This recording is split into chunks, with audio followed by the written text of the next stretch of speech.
Welcome back, all you friends, true believers, and newcomers alike, to another Omnibus review. I'm Superfly Comics Guy, and I'll be taking you through the Daredevil by Mark Waid Omnibus Volume 1 today. This book is just going to be reprinted in a few days here, so it's very different from your typical Daredevil run, but I'll be taking you through the cover, the spine, the contents collected, the build quality, and a flip through where I can share some of my thoughts, opinions, and recommendations, and hopefully help you decide if this is something you want to pick up or not. So, if you enjoy the video at any point, you know how to show it, and feel free, please, to leave your own thoughts down below in the comments. But with that out of the way, go put the biggest smile on your face possible and let's somersault right into this swashbuckling saga. So as always, we start with the dust jacket first. Now a bit of a disclaimer here. This is not the reprint that I have, and you can tell that by the cover of the dust jacket. I have the 2017 edition of this book. This cover that you see right now is actually not available on either of the two covers that are coming out soon. What you will see instead on the upcoming reprint is a new standard edition cover by, I believe, Paulo Rivera. And there is also a fantastic looking direct market cover by Neil Adams. If it were me, that's the one I would want to get. But this one's still cool. This one's by Mike Allred, I believe. It's kind of a shame they're not offering this one anymore. Here is the spine. I believe the spine may be changing a little bit. They possibly may change the Daredevil font there, the logo, maybe even the cover image, or the image down there. So the spine might be a little bit different. The back cover price is $100 US, $127 Canadian. If I'm not mistaken, I think the price is staying the same for the reprint, so that's good to see. And we are collecting Daredevil's 2011 series 1 through 27 and 10.1. Amazing Spider-Man 677, Avenging Spider-Man number 6, and The Punisher 2011 number 10. Let's flip this over. Let me show you under the dust jacket here.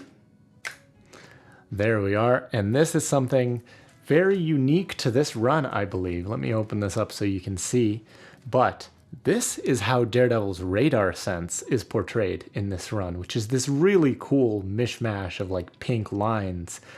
Must have been really interesting to lay this out and plot it. But yeah, that's the art that you get on board. Really, really like it. But let's close this up and start diving through the main contents. So let's go.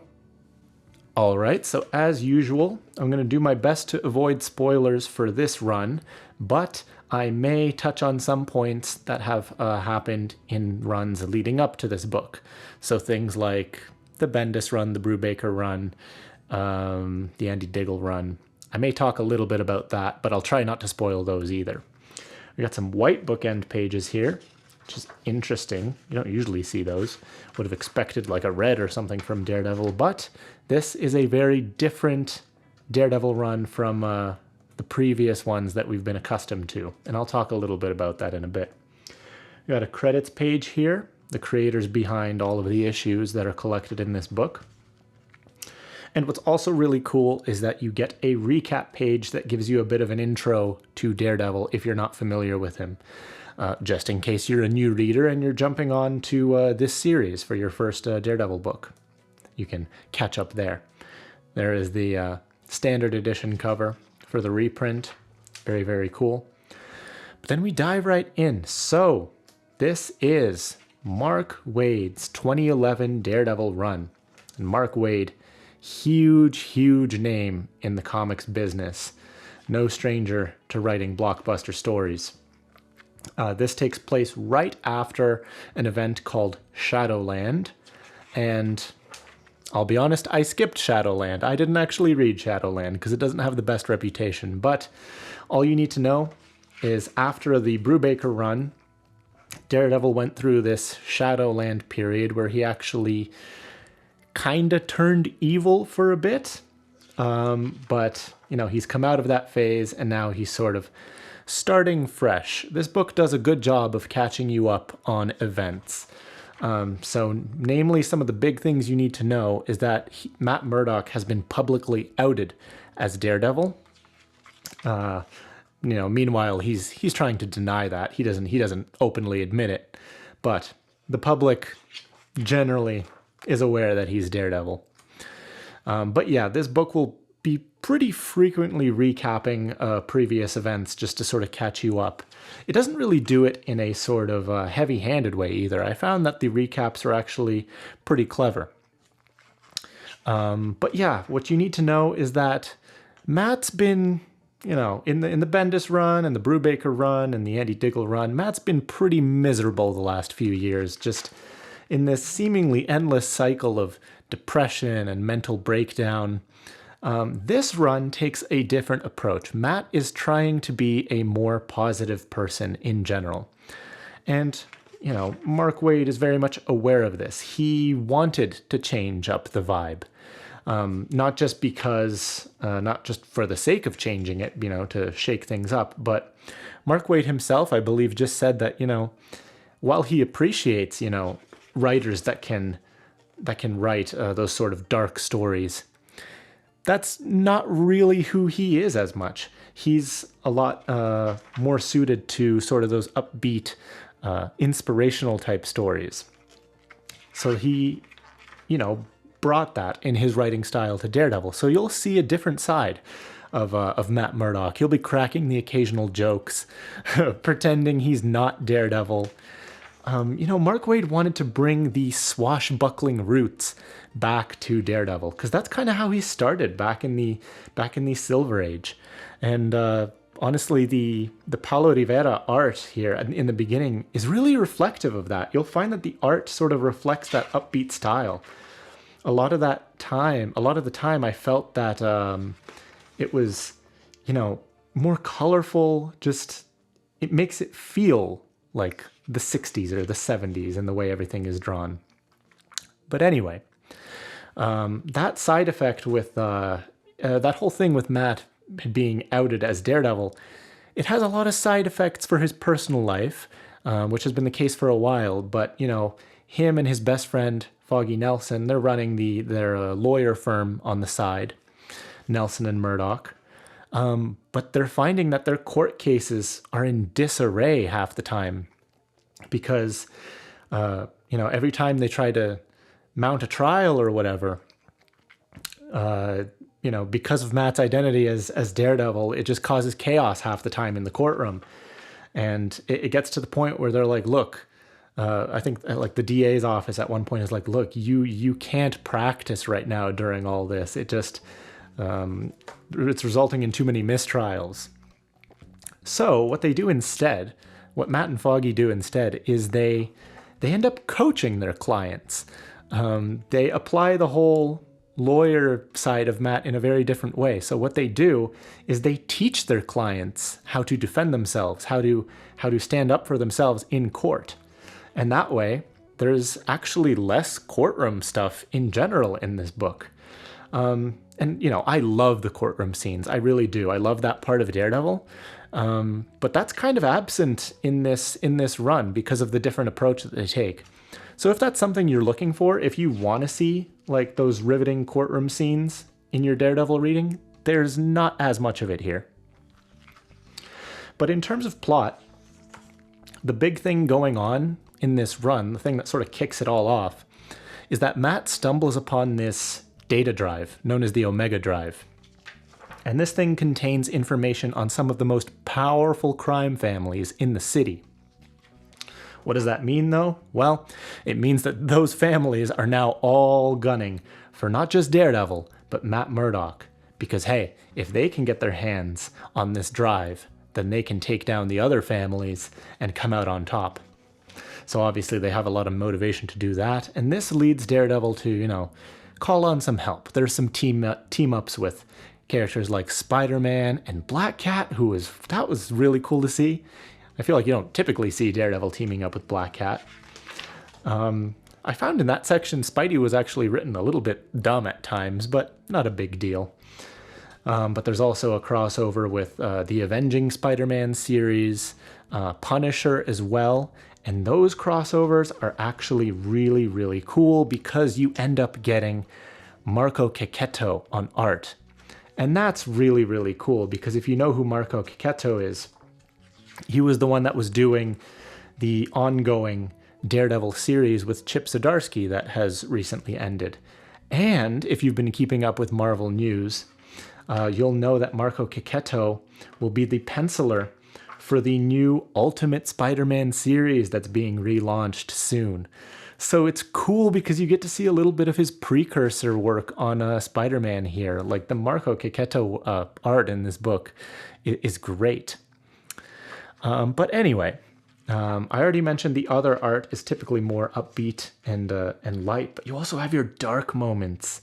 Like it knows when to get dark as well. Like this run in general has a reputation of being more upbeat. But seriously, don't get it twisted. There are plenty of disturbing moments in here too.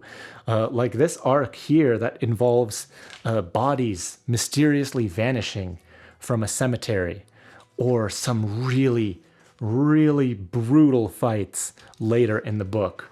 There's a new character they introduce in the last third of the book, and yeah, it gets pretty brutal, man. But in terms of the supporting cast, it's not just about other heroes in this book, because you also get a pretty big focus on Matt and Foggy's friendship, which I really like to see.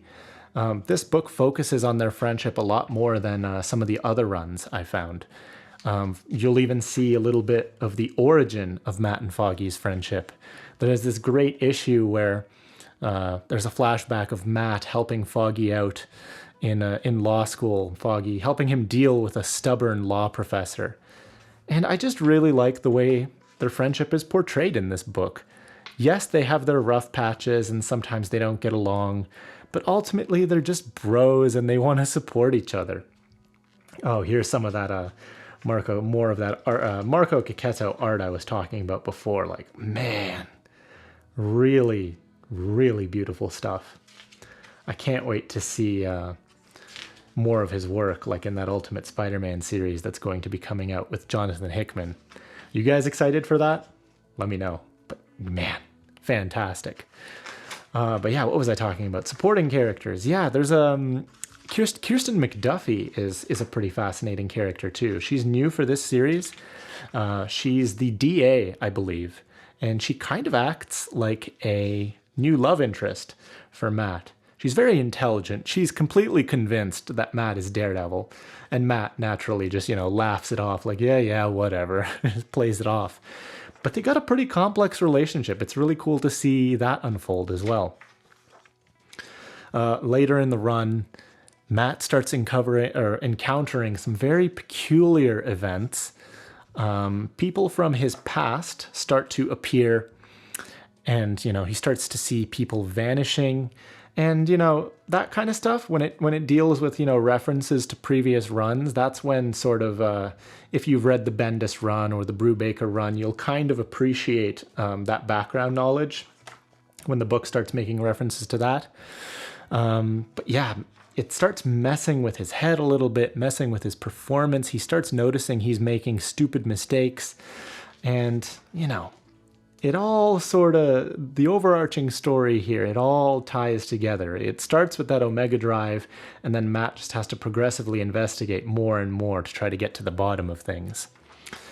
One thing I wasn't expecting from the plot is that it shares some similarities to Across the Spider-Verse, actually. And I can't really elaborate on that without spoiling things, whether it's the movie or this run. But I think once you read it, let me know what you think, because I feel like you'll know what I'm talking about. Oh yeah, there's this really cool run-in in Latveria that Matt has, so you can imagine the types of characters he'll be dealing with there. There's a new villain in this run introduced called Coyote, and the cool character that I mentioned before that gets introduced, known as Ikari. Wow, that part of the book, super cool. The final third of this book is the best by far, because I started out reading just like a few issues at a time, and then it was all right. It was building up, and then the next time I would read a bit more and a bit more. By the time I got to the last third, I finished the last third of the book in one sitting. I blazed through it.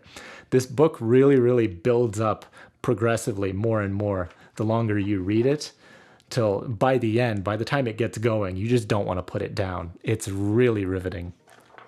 And by the time we get further into the book, Chris Samney actually takes over for the art. And as much as I enjoyed the Paulo Rivera style, I found that I preferred this Chris Samney art. I can't quite place my finger on why necessarily, but something about it just worked much better for me than the Paulo Rivera art.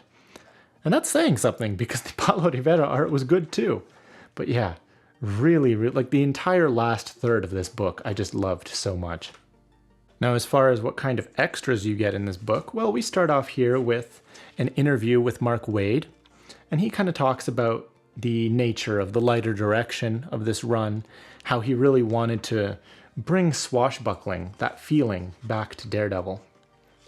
You also get an interview with Paulo Rivera as well. This is really cool because he talks about, you get a sketchbook, and he kind of talks about his artistic process. And there's a really cool walkthrough that he gives of his process too, going through, each of the steps. And that was really, really cool to see, the beginning all the way through until the finished product. Then you get some classic variants. That's something we're very much used to seeing in our extra sections. These are nice to see. Some Lee Bermejo covers. Oh, was that Alex Maleev? Yeah, Alex Maleev. Nice. Another Lee Bermejo cover. The connecting variants for the Avenging Spider-Man, Punisher, and Daredevil crossover that happen in this book. Nice, big one. Big splash cover. Paulo Rivera again. Yeah, really, really cool stuff. And then again, some more bits on the art process for various pages. And that pretty much covers all of the extras that you will be getting in this omnibus. Now, for build quality, this omnibus has 720 pages. There is the eye you'll be getting. Pretty good. It's not exactly in the middle, but that's okay because I wanted to show you this spread page we have here, just so you can get a feel for the gutter loss that you'll be getting, which really not much at all. Because of that big eye, we really don't have to worry about losing that much art to the gutter. You can see Spidey's emblem there on his back. Pretty much nothing is cut off. So you're in good hands here. I did have one instance actually where a couple of pages were stuck together due to some like rogue glue that made its way in there.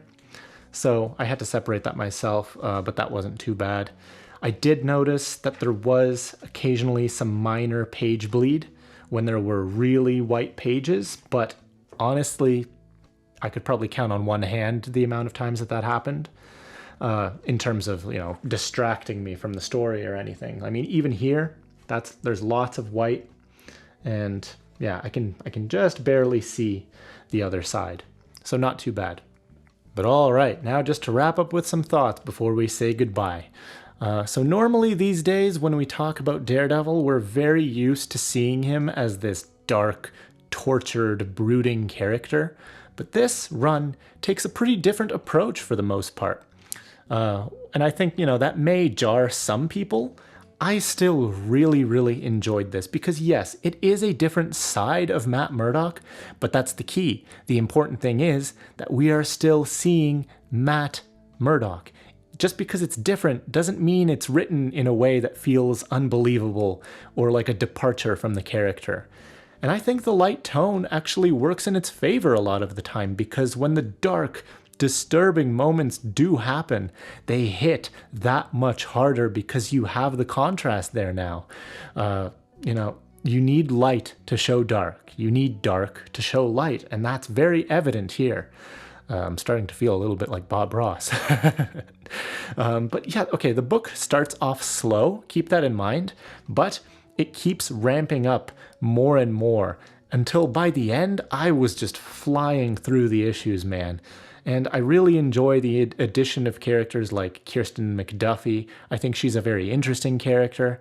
But I also like that the book focuses on Matt and Foggy's friendship, more so than other runs. There's lots of good development there with their relationship, and I'm really looking forward to seeing where the story goes for Volume 2.